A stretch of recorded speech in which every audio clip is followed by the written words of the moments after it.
오늘 함께 나눌 하나님의 말씀은 신약성경 사도행전 20장 25절에서 35절까지의 말씀입니다. 사도행전 20장 25절에서 35절 말씀.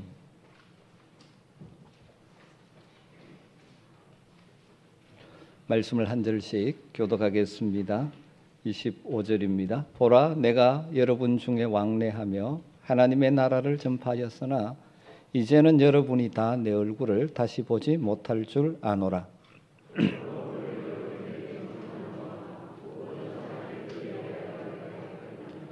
이는 내가 꺼리지 않고 하나님의 뜻을 다 여러분에게 전하였습니다.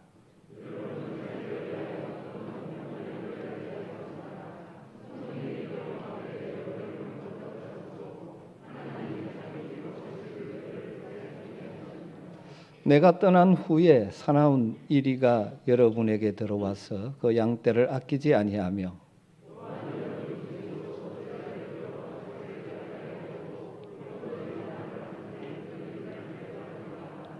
그러므로 여러분이 일깨어 내가 3년이나 밤낮 쉬지 않고 눈물로 각 사람을 훈계하던 것을 기억하라.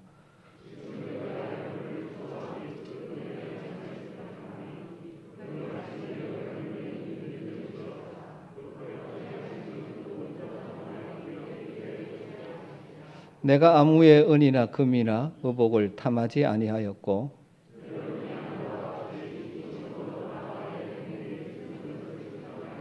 범사에 여러분에게 모범을 보여준 바와 같이 읽습니다. 수고하여 약한 사람들을 돕고 또 주 예수께서 친히 말씀하신 바 주는 것이 받는 것보다 복이 있다 하심을 기억하여야 할지니라. 여러분은 여러분이 사랑하는 자녀들에게 여러분의 인생을 마감할 때 무엇을 유언으로 남기고 싶으십니까? 저는 성경에 나오는 유언과 같은 말씀 가운데 다윗 왕이 그의 아들 솔로몬에게 마지막 남기는 유언의 말씀이 제 가슴에 늘 있습니다. 그 내용은 열왕기상 2장 2절 3절에 나오는데 내가 이제 세상 모든 사람들이 가는 길을 가게 되었노니 너는 힘써 대장부가 되고 내 하나님 여호와의 명령을 지켜 그 길로 행하여 그 법률과 계명과 율례와 증거를 모세의 율법에 기록된 대로 지키라. 그리하면 내가 무엇을 하든지 어디로 가든지 형통할지라. 이제 모든 사람이 가는 길로 나도 간다. 죽음을 앞두고 다윗이 한 말입니다. 죽음은 모든 사람이 가는 길이죠. 그러면서 사랑하는 아들 솔로몬에게 내가 없지만 너는 대장부가 되어라. 담대하게 살았으면 좋겠다. 그런데 특별히 하나님의 말씀을 지켜 살아가라. 그렇게 살 때 무엇을 하든지 어디로 가든지 형통하게 될 것이다.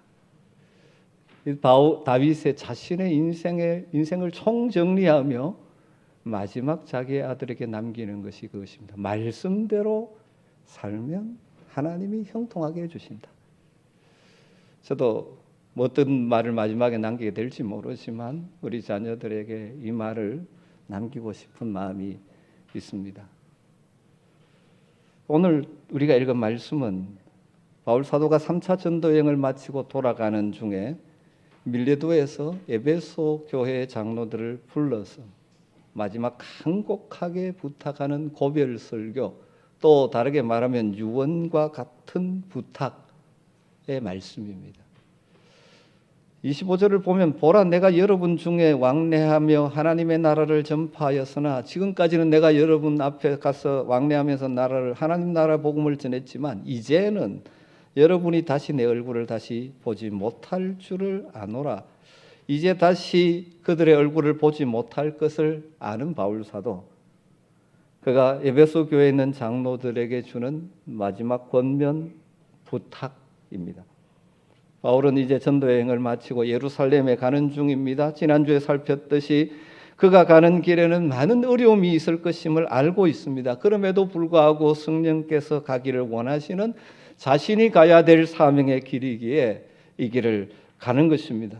그래서 다시는 이제 만나볼 수, 얼굴을 대하여 볼 수 없는 에베소 교회 성도들을 생각하면서 그 교회 지도자들을 불러놓고 마지막 부탁의 말씀이 오늘 주시는 말씀이죠. 거기에다가 에베소 교회는 바울 사도에게 좀 특별한 교회라고 할 수 있죠. 바울의 선교사에게 전도행의 주된 방식은 어느 성읍에 들어가면 거기에 복음을 전하고 교회를 세운 후에 맡기고 또 다른 도시로 가는 것이 일반적인 바울의 선교 전도 여행의 방식이었지만 에베소는 특별히 바울이 3년 동안 머물면서 그들을 가르쳤던, 다르게 말하면 그만큼 사랑과 애정을 쏟은 교회입니다. 왜냐하면 아시아의 중심이기 때문이죠. 31절을 보면 그것을 엿볼 수 있지 않습니까? 내가 3년이나 밤낮으로 쉬지 않고 눈물로 각 사람을 훈계하던 것을 기억해라.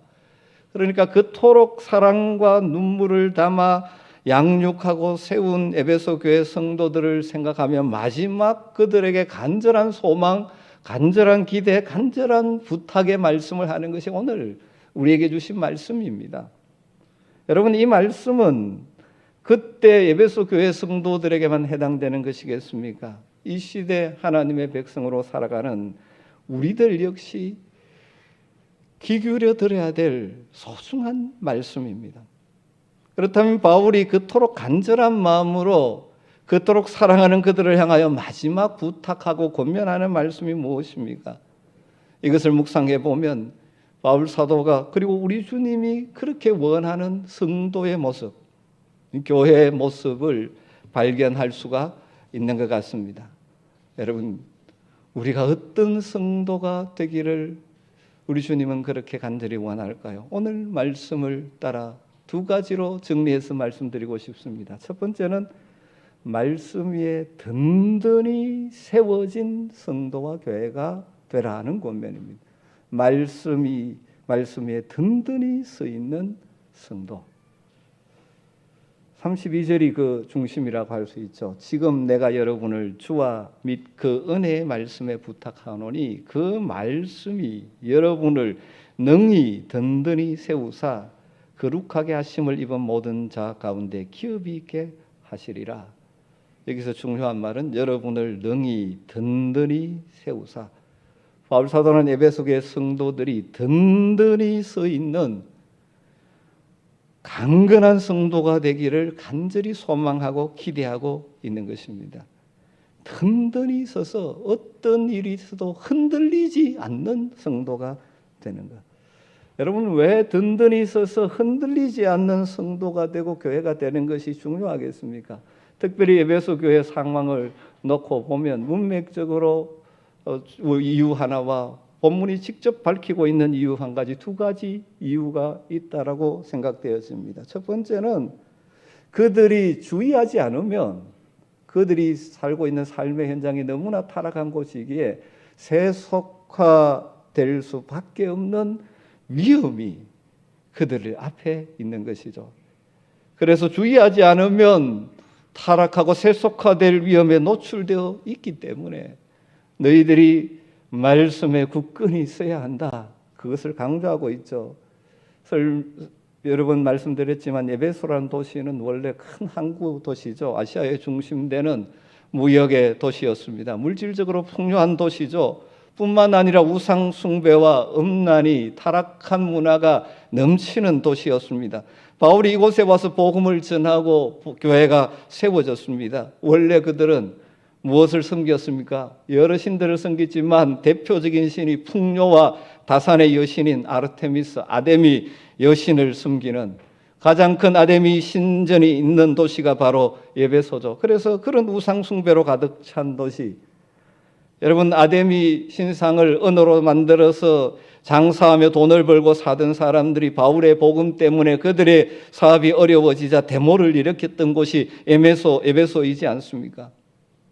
그토록 우상 숭배와 세상의 풍요를 꿈꾸며 살아가는 사람들이 있는 그 도시 속에 믿음으로 살아가야 할 자들입니다. 여러분뿐만 아니라 지금도 가보면 고대 에베소 유적지가 굉장히 크게 남아 있습니다. 유명한 셀수스 도서관이 있고, 그런데 여러분 그 바로 맞은편에 뭐가 있는지 아십니까? 소위 사랑의 집이라는 천국의 집이 유적으로 남아있을 정도로 도수관과 음란의 장소가 같이 맛보고 있는 그런 타락한 문화가 가득 찬 도시가 에베소였습니다. 여러분 그렇기 때문에 그곳에 성도들이 건강하지 않으면, 말씀에 굳게 서이지 않으면 그 세속화의 위험에 노출되어 있죠. 그래서 바울이 마지막 부탁이 말씀에 굳게 서기를 부탁하는 것이죠. 그리고 본문에 직접적으로 밝히는 또 하나의 이유는 얼마 있지 않아서 교회를 무너뜨리려는 이단과 거짓 교사들이 등장할 것을 바울이 내다보고 있기 때문에 이 권면을 하고 있는 것이죠. 복음의 내용을 변질시켜서 아주 교묘한 말로 성도들을 미혹해서 바른 신앙에서 떠나가야 할 거짓 교사들이 등장할 것이기에 잘 말씀으로 무장되어 있는 건강한 성도와 교회가 되지 않으면 안 된다는 것을 내다봤던 것이죠. 그 내용이 29절과 30절에 나와 있죠. 내가 떠난 후에 사나운 이리가 여러분에게 들어와서 그 양떼를 아끼지 아니하며 또 여러분 중에서 제자들을 끌어 자기를 따르게 하려고 어그러진 말을 하는 사람들이 일어날 줄을 내가 아노라.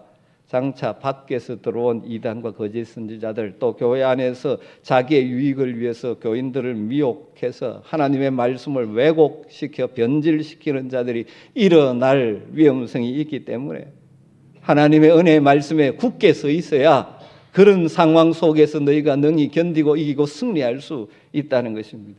여러분, 이것이 에베소 교회만의 상황입니까?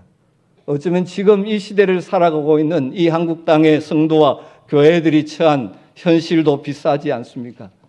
성도들이 건강하지 않으면, 교회가 건강하지 않으면 넘어지고 무너질 위험성이 곳곳에 도사리고 있고, 안타깝게도 많은 교회들이 무너지고 있고 많은 성도들이 이 세속화의 길로 가고 있는 것이 이 시대의 모습이기도 하지 않습니까? 그러면 이 시대에 얼마나 세상의 유혹이 강합니까? 음란의 문화가 얼마나 판을 치고 있습니까? 과거에 부끄럽게 여겼던 것을 부끄럽게 여기지 않고 드러내놓고 확산시키는 이 타락한 문화가 점점 세워지고 있는 이 세상 속에 우리가 살고 있습니다.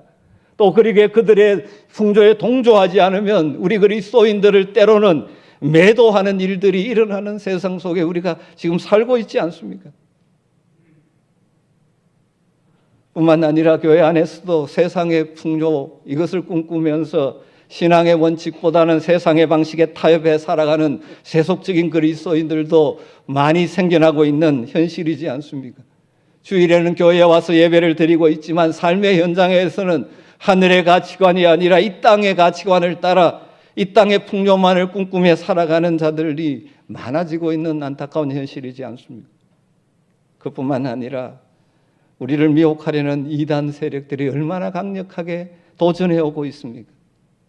신천지 이단을 비롯해서 기존 교회를 무너뜨리기 위해서 이 방법 저 방법 교묘하게 그 짓을 써가면서 때로는 성경 공부라는 미명 아래 사람들을 미혹하고 때로는 그들을 반대하게 되면 세를 과시해서 협박하고, 제가 아는 제 친구 교회 같은 경우는 이단 신천지 반대 집회하고 나서 그 신천들이 몰려들어가지고 계속 괴롭히는 일도 당했고 아주 세상의 법을 악용해가지고 교회를 괴롭게 하는 그런 현실 속에 우리가 살고 있습니다. 여러분, 이런 시대 속에 우리가 바른 믿음을 지키고 바르게 하나님의 뜻을 이루며 살아가기를 원한다면 우리가 강건해져야 됩니다. 영적으로 강건해져야 되는 것이죠. 여러분, 세상의 유혹에 흔들리지 않는 강건한 성도들, 세상의 풍조에 휩쓸려 이리저리 떠내려 다니지 않는 건강한 성도와 교회가 되는 것, 세상의 잘못된 가르침과 이단에 미혹되지 않고 바른 진리 위에 서 있는 성도와 교회가 되어야 하지 않겠습니까? 여러분, 그러기 위해서 무엇이 필요할까요? 32절을 다시 보죠. 지금 내가 여러분을 주와 및 그 은혜의 말씀에 부탁하노니 그 말씀이 여러분을 능히 든든히 세우사. 여러분, 같은 내용이지만 두 개로 나눌 수 있죠. 주와 그 은혜의 말씀에 바울은 부탁한다고 말합니다. 다르게 말하면 우리가 강건한 성도가 되어 세상을 이기며 살아가려면 주님께 붙들린 바 된 성도가 되어야 돼요. 주님께 붙들린 바 된 교회가 되어야 되는 것입니다. 여러분, 건강한 성도가 되어 세상을 이길 수 있는 힘이 우리에게서 나오는 것 아닙니다. 주님이 우리를 붙들어 주셔야 합니다.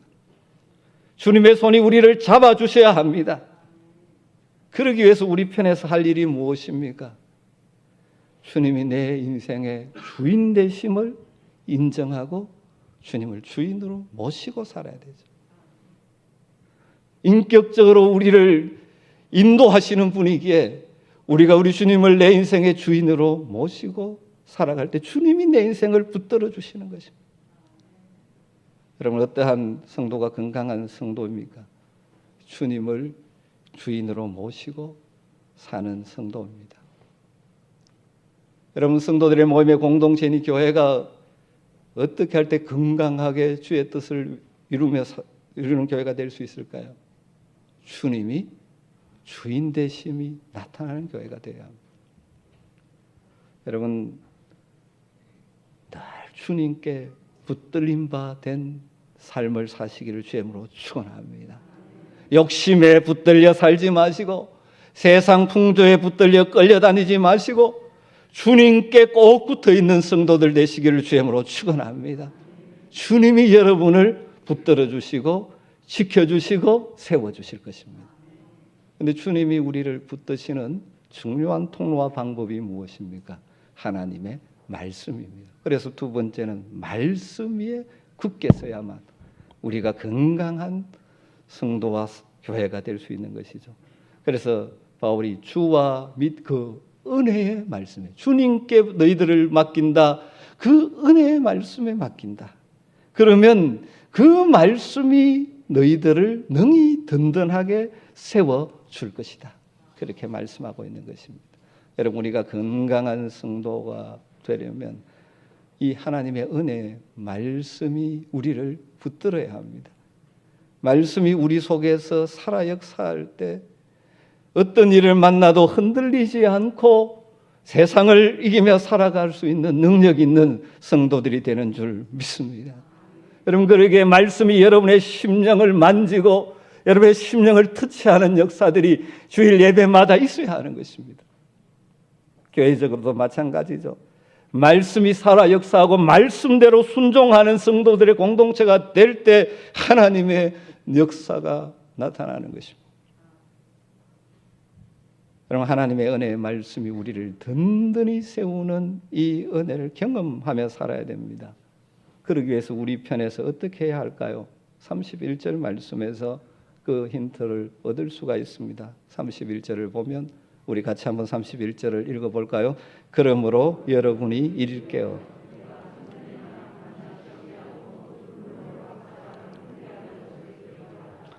여러분, 이 말씀 가운데 두 가지 단어를 주목해 보십시오. 일깨어 그리고 기억하라.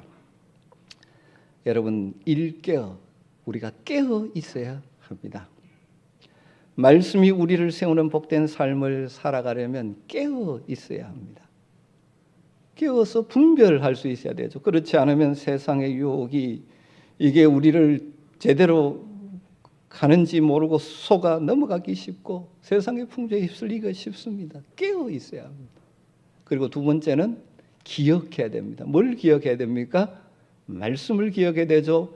에베소 교인들에게는 바울이 3년 동안 밤낮 쉬지 않고 눈물로 각 사람을 훈계하던 그걸 여러분 기억하라고 말하는 것입니다. 여러분, 말씀을 기억하는 성도가 어떤 일을 만나도 어떤 어려움이 있어도 흔들리지 않고 어떤 상황을 만나도 무너지지 않고 살아갈 수가 있습니다. 여러분, 삶의 순간순간 어떤 일이 일어나더라도 말씀이 기억나는 사람들은 능히 이길 수가 있습니다. 여러분, 어떻습니까? 어떤 상황을 만났을 때 말씀이 기억납니까? 안 그러고 말씀은 기억나지 않고 그래서 우왕좌왕하고 있지는 않습니다. 여러분, 어떤 일을 만났을 때 그 상황에 하나님의 말씀이 기억나는 자들은 능히 말씀으로 반응하기에 이겨낼 수 있습니다. 여러분, 그래서 일깨어 기억하라. 그래서 어떻게 일깨어 기억하는, 말씀을 기억하는 삶을 그러면 살 수 있을까요? 여러분, 너무나 단순하지만, 너무나 잘 알지만 실천하지 못함으로 이 은혜를 누리지 못하는 것이죠. 여러분, 말씀이 늘 기억나려면 말씀이 우리 속에 채워져 있어야 됩니다. 그 말씀을 채우기 위해서 우리가 뭘 해야 됩니까? 날마다 하나님의 말씀을 묵상해야 합니다. 하나님 말씀을 묵상하고 말씀을 마음에 담고 있으면 어떤 상황을 만날지라도 그때 말씀이 생각나게 해주실 것이고 그 말씀이 나를 지켜주십니다. 우리의 가는 길을 인도해 주십니다. 다양한 방법으로 말씀을 여러분 담고 사셔야 합니다. 때로는 여러분 말씀을 암송하는 것도 굉장히 중요합니다. 말씀을 계속 암송하고 있으면 그 말씀이 순간순간 나를 붙들어 줄 것입니다. 사랑하는 성도 여러분, 말씀이 기억나는 복이 여러분에 있게 되기를 주님으로 축원합니다. 그럴 때 우리는 어떤 도전이나 어떤 어려움 속에서도 넘어지지 않고 실족하지 않고 믿음의 길, 내가 가야 될 길을 걸어갈 수 있는 것입니다. 저는 우리 아멘교회 모든 성도들이 정말 말씀 위에 굳게 선 성도들이 되기를 간절히 소망합니다. 우리 교회가 말씀 위에 굳게 선 하나님이 기뻐하시는 공동체 교회가 되기를 간절히 소망합니다. 여러분, 그래서 주님의 말씀에 붙들리시고 주님의 손에 붙들려 살아가는 복이 있게 되기를 주님으로 축원합니다. 우리가 그렇게 살아가게 될 때 놀라운 복이 약속되어져 있습니다. 32절 마지막 부분에 뭐라고 표현하고 있습니까? 거룩하게 하심을 입은 모든 자 가운데 뭐가 있다고 말합니까? 기업이 있게 하시리라. 우리가 그렇게 살아갈 때 우리에게 기업이 주어집니다. 기업, 유산, 하나님이 우리에게 주시는 기업, 영원한 기업이 주어질 것입니다. 세상에 우리가 만들어 놓은 기업은 때가 되면 무너지고 사라지고, 그렇지만 흔들리지 않는, 쇠하지 않는, 더럽혀지지 않는 하늘의 기업이 우리에게 주어질 것입니다. 주님께 붙들림 받고 말씀의 뿌리를 내리고 살아감으로 세상을 이기는 강건한 성도들이 되시기를 주님으로 축원합니다. 그래서 하늘의 기업이 여러분의 것이 되기를 소망합니다. 바울이 마지막 유언과 같이 에베소 교회 성도들을 향하여 간곡하게 부탁하고 그들에게 도전하는 메시지가 두 번째가 무엇입니까? 주는 복을 누리는 성도가 되라는 것입니다. 주는 복을 누리는 성도가 되라. 35절 말씀입니다.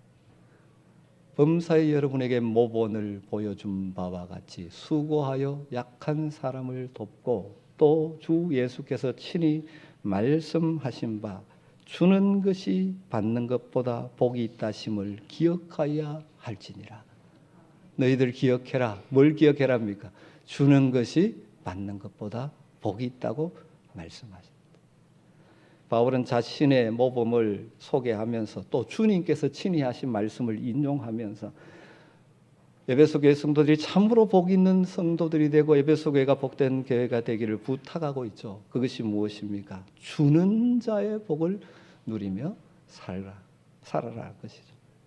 타락한 죄성을 가진 자기중심적인 우리 인생들은 착각합니다. 받는 것이 복이라고 생각합니다.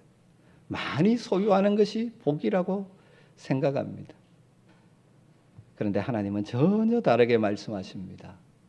주는 자가 더 복이 있다. 주는 자가 더 복이 있다. 여러분, 조금만 깊이 생각해 봐도 주는 것이 받는 것보다 복되다는 사실을 다 이해할 수 있을 것입니다. 여러분, 그렇지 않습니까? 우리가 줄 수 있다는 것, 베풀 수 있다는 것, 나눌 수 있다는 것 자체가 이미 복입니다. 그렇지 않습니까? 아무리 주고 싶어도 내가 가진 것이 없으면 줄 수가 없습니다. 그런데 남을 도울 수 있는 건강이 있고 남에게 베풀 수 있는 물질이 있고 남에게 나눌 수 있는 마음의 이 풍성함이 있다면 이 자체가 이미 감사한 일이죠. 그리고 또 놀랍게도 성경은 주는 자의 삶을 살아갈 때 하나님의 더 풍성한 복을 약속해 주셨습니다. 성경에 참 많이 나옵니다만 두 구절만 오늘 소개하려고 합니다. 하나는 누가복음 6장 38절 말씀입니다. 우리 주님의 말씀입니다. 주라, 그리하면 너희에게 줄 것이니. 우리 주님, 너희들 주라, 베풀어라. 그럼 내가 너희들에게 줄 것이다. 그런데 주님이 주시는 것은 어떻다고 말합니까? 후히 되어 누르고 흔들어 넘치도록 너희에게 안겨주리라. 잠언서 11장 24절 25절 말씀에는 또 이런 말씀이 있습니다. 흩어 구제하여도 더욱 부하게 되는 일이 있나니 과도히 아껴도 가난하게 될 뿐이니라. 구제를 좋아하는 자는 풍족하여질 것이고 남을 윤택하게 하는 자는 윤택하여지리라. 여러분, 하나님의 계산법이 인간의 계산법과 다르다는 사실을 알아야 됩니다. 많은 이 세상은 내가 가지고 내가 모으고 내가 쌓아야 풍족해진다고 말합니다. 그런데 우리 주님은 다르게 말합니다. 흩어 구제하는 자가 더욱 부하게 된다. 이런 일이 일어난다고 말해요. 구제하기를 좋아하는 자가 풍족해질 것이라고. 남을 윤택하게 하는 자가 윤택하여진다. 그렇게 말합니다. 이 세상에는 현재 자기가 소유한 것을 재산으로 생각하는 보통 사람들이 많이 있죠. 보통 다 그렇게 생각합니다. 그런데 그 가운데 어떤 사람은 나누어 준 것을 재산으로 생각하는 사랑의 사람들도 있습니다. 그리고 또 하나님께 드린 것을 재산으로 생각하는 믿음의 사람들도 있습니다. 여러분은 어느 수준의 삶을 지금 살고 있었습니까? 오늘 말씀은 우리에게 말씀합니다. 주는 자가 복이 있다라고 말씀합니다. 이런 복된 삶을 살기를 소망하고 기도하시기를 주의 이름으로 축원합니다. 그렇다면 주는 자의 복을 누리려면 또 우리에게 뭐가 필요할까요? 34절 35절을 다시 한번 보면 여러분이 아는 바와 같이 이 손으로 나와 내 동행들이 쓰는 것을 충당하여 범사에 여러분에게 모본을 보여준 바와 같이 수고하여 약한 사람들을 돕고, 이 주는 자의 복을 누리라고 하면서 자신의 본을 이야기하는데 두 단어가 중요한 것 같습니다. 손으로 수고하여. 여러분, 우리가 주는 자의 복을 누리려면 내가 뭘 해야 됩니까? 손으로 수고하는 삶을 살아야 돼요. 땀 흘려 일해야 합니다. 수고해야 됩니다. 여러분, 성경이 말하는 하나님께서 말씀하시는 복은 그냥 노력하지 않고 땀 흘리지 않고 얻는 그것을 복이라고 말하지 않습니다. 내가 내 손이 수고한 대로 먹는 것이 복이라고 말씀합니다. 땀 흘려 그 수고의 열매를 먹는 것이 진짜 복인 것입니다. 그리고 그럴 때 주는 자의 복을 누릴 수가 있습니다. 게으르게 일하지 않으면서 하나님이 채워주실 것이라고 말하는 것은 바른 믿음이 아니죠. 저는 우리 아멘교회 성도들이 삶의 현장에서 땀 흘려 일할 수 있는 일거리가 있기를 자주 기도합니다. 그리고 땀 흘려 수고할 때 그 열매를 먹게 되기를 소망합니다. 그리고 그 주신 열매를 자신과 자신의 가족만을 위해서 사용하고 모아두는 것이 아니라 정말 하나님이 기뻐하시는 곳에, 필요하다고 하시는 곳에 사용할 줄 아는 주는 자가 되기를 간절히 소망합니다. 여러분, 참된 부여는 모으는 데 있지 않습니다. 참된 부여는 소유하고 있는 것에 있지 않습니다. 주님 부르시면 다 놓고 가야 합니다. 여러분, 참된 부여는 나누고 베풀고 주는 데 있는 것입니다. 여러분의 자녀들에게 이 주는 자의 복을 누리게 되기를 소망하고 가르쳤으면 좋겠습니다. 공부에서 남 주고, 사업에서 남 주고, 성공해서 남 주는 사람이 복된 사람입니다. 우리는 자꾸 자기 중심적으로 가르칩니다. 공부해서 남 주나, 그러니까 자기밖에 모르는 것이죠. 여러분 공부해서 하나님이 길을 여시면 그것을 가지고 많은 사람을 풍요케 하는 자가 진짜 복이 있는 인생이지 않습니까?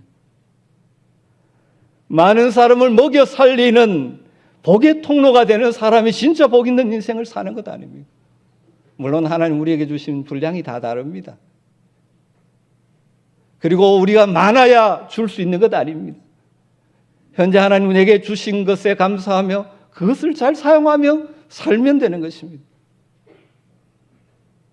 여러분 남은 생애가 얼마나 될지 모르지만 모아놓고 쌓아놓는 것이 아니라 제대로 하나님의 뜻대로 잘 사용하는 주는 자의 복을 누릴 수 있게 되기를 주님으로 축원합니다. 하나님 나라의 부유한 인생이라고 말씀해 주실 것입니다. 여러분 이 땅에서 쌓아둔 건 다 사라집니다. 그러나 주의 뜻대로 잘 사용하고 산 것은 영원히 하나님께서 기억해 주실 것입니다. 개인적으로도 그렇고 여러분 우리 교회를 위해서 기도하고 여러분 교회를 섬길 때도 교회적으로도 마찬가지입니다. 우리 아멘교회는 주는 자의 복을 누리는 교회가 되기를 같이 기도하고 힘썼으면 좋겠습니다. 여러분 우리 아멘교회 하나님 주신 것이 많습니다. 자꾸 없는 것을 생각해서 생각하는 분들이 있는데 이미 받은 것이 우리 교회가 얼마나 많습니까? 우리만 위해 사용하면 하나님 기뻐하지 않을 것입니다. 우리 주신 가지고 우리 것이 잘 먹고 잘 사는 데만 사용한다면 하나님 정말 마음 아파하실 것입니다. 저는 우리 아멘교회가 많이 베풀고 주는 교회가 되기를 소망합니다. 우리 아멘교회가 주고 베푸는 데는 통이 큰 교회가 됐으면 좋겠습니다. 여러분 기도해 주시고 함께 마음을 모아주시면 좋겠습니다. 주고 베푸는 것을 아까워하고 따지지 않았으면 좋겠습니다. 그러기 위해서 어쩌면 우리끼리 쓰는 것은 오히려 좀 절약할 필요가 있죠. 여러분 더 많이 베풀고 주는 교회가 되도록 우리 같이 기도하고 힘쓰면 좋겠습니다. 말씀을 정리하죠.